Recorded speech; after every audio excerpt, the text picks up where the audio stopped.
According to recent reports, it appears that both Meghan Markle and Prince Harry feel they could make a return to the royal family under their terms. So today, I thought I'd give you the background to this story and the true insider information. Hi, good morning, Neil Sean here in the heart of London. Welcome back, one and all. Nice to see you. I hope you're all keeping well. Yes, this behind me is a wonderful red, iconic telephone box. Sadly, not many now in use, but so many people, when they come to the United Kingdom, Scotland, Northern Ireland, Wales, still want those pictures in those iconic boxes, so they've decided to leave them. Some have even become like libraries, you know, where people put books in and stuff like that. Great idea. One guy I actually saw down at Eastbourne Pier had actually turned his into a sort of mobile coffee shop. Not quite big enough to sit down for your cappuccino, but nonetheless inventive all the same, keeping a great British tradition alive. As ever though, back to your breaking royal story of the day. Now this particular story really centres on the fact that if you recall way back when Harry and Meghan decided to quit the British monarchy, they proposed this half in, half out agreement.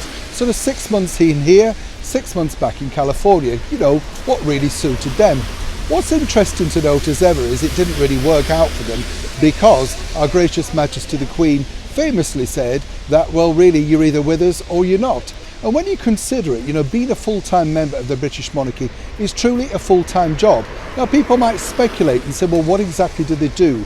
But there's a lot of things behind the scenes that people don't see. Diaries planned, events, charities to attend, and more importantly, the support to those charities, which, while patronage can do so much and truly so much good. But for Harry and Meghan, they felt that they could do this on a part-time basis.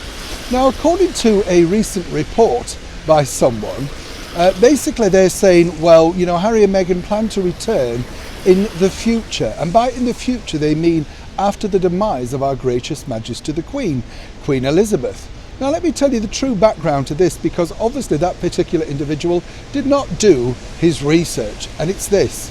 Upon that meeting of which it was decided that Harry and Meghan simply couldn't have a half in, half out approach, one of the main pushers for this was none other than His Royal Highness Prince Charles, and he surmised that he really truly needed a full-time support, you know, a full sort of retina around him of people that really would support him in what he was doing when, and sadly for him, he becomes king.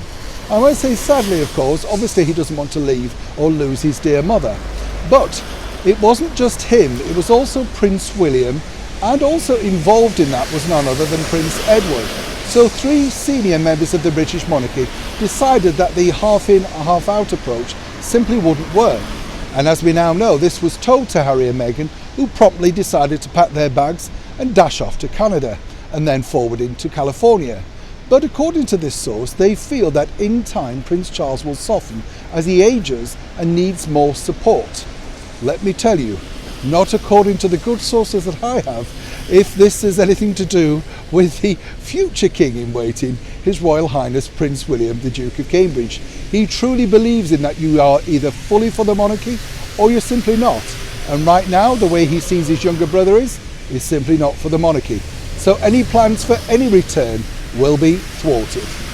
Glad to clear this up as ever. Neil Sean in the very heart of London.